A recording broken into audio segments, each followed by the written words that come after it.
Hello, One Piece enthusiasts. I'm the One Piece nerd, and today let's talk about Kuma. So, more Kuma videos. What do you know? As of chapter 1071, the first few panels was how Kuma has managed to get himself to the red line, which is below Merijoa, and now he's attacking civilians. So this could mean a lot of things. I briefly mentioned it in my chapter review. Let's talk about it in details over here. Before we move on, make sure to like and subscribe. It helps the channel out a lot. Now that you have, let's begin. So where do I start with this? First of all, I want to address the fact that I don't think anyone called for Kuma going to Merijoa. That is the last place anyone thought about because, dude, we just came back from there. And the revolutionaries basically failed. They legit just failed. And I mean, I have nothing to say after that. Like, when you know they've taken so much effort into getting Kuma back from the Holy Land by fighting admirals, by risking their lives, and what does Kuma do? End up going back to the same place he was taken away from. But okay, the good news is this time he's not a slave anymore. This time he's a free man. He's a free man in the sense that he's now attacking civilians, destroying houses on the Red Line. And the world already knows, or at least that part of the world already knows, that the revolutionaries have done something, and he betrayed the Celestial Dragons. Don't even betray, he was a slave. I mean, okay, yeah, sure. He betrayed the Celestial Dragons, and now he's attacking civilians and trying to destroy the Red Line. And this could mean a few simple things. This could either mean that the order that was given by whoever summoned Kuma is not the Geoise, or is a part of Geoise, or is a traitor, or is from one of the Tenryubito, which would make a little bit of sense. But hear me out on this one. This can bring up a lot of theories and hypotheses. But what I want to say is, what do you think? Like, is there someone in Merijoa as of now who has control over Kuma that can take him there, in order to find some sort of help? Like, the first guess would be Sabo, but again, Sabo was in Lucia Kingdom. He is not in Merijoa. So does that mean someone is up there who wants help and somehow got his hand on Kuma's ship? Okay, that sounds a lot of BS. But aside from that, honestly, if this was the order from the Tenryubitos, I think Kuma would just put himself in Merijoa back to where he was, back to being a slave, rather than hitting the red line and now destroying everything he sees in his way.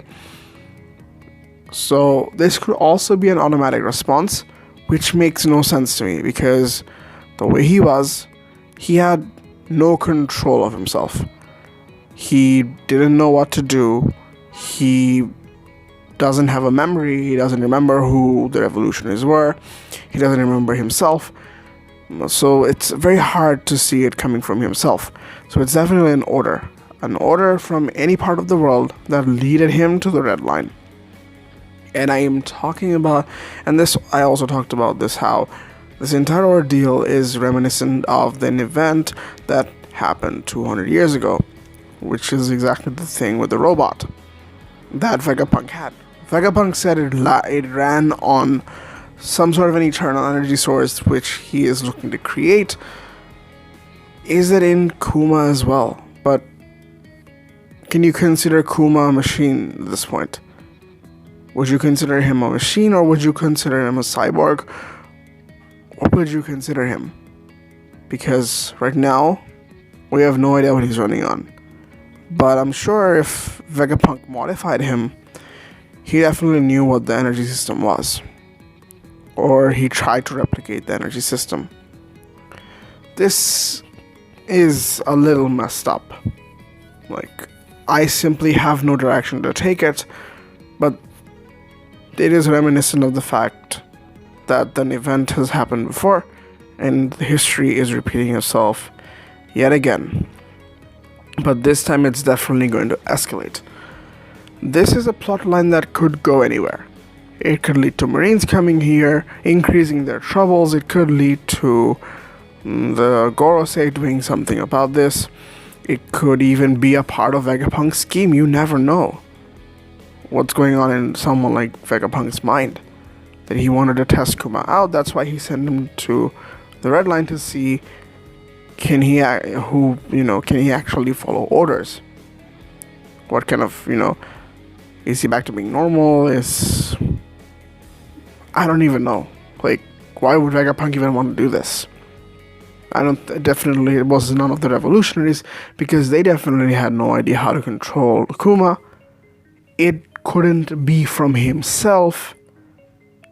Or is it maybe that someone from the Celestial Dragons or the Geoise, one of them is a traitor. A traitor that wants to destroy the Red Line, that wants to destroy Merijoa. We don't remember what happened. We don't know what happened last time a robot was sent to Merijoa, because we didn't know who it was from. It's entirely possible the same person could yet again be doing something like this again, where that person wants to destroy the Red Line. Doesn't support what the Geoise are doing, doesn't support what the world government is doing, and now wants to put a stop to that. I feel like that's the more plausible option. Yeah, I don't think it's any of the Celestial Dragons. If anyone, the highest authority-ship that we saw of the Seraphims, and I would consider Kuma to be a Seraphim as well, because he was a byproduct of Vegapunk's creations, and everything that has been done with the Seraphims has been tested on Kuma as well. I would like to say that he was the first cyborg that was actually experimented upon in order to make what we have now. I would like to believe that it's the Geoise that are doing this. And any one of the Geoise could be a traitor. Or it could even be from Celestial Dragons, because we know I think it was Roswell Don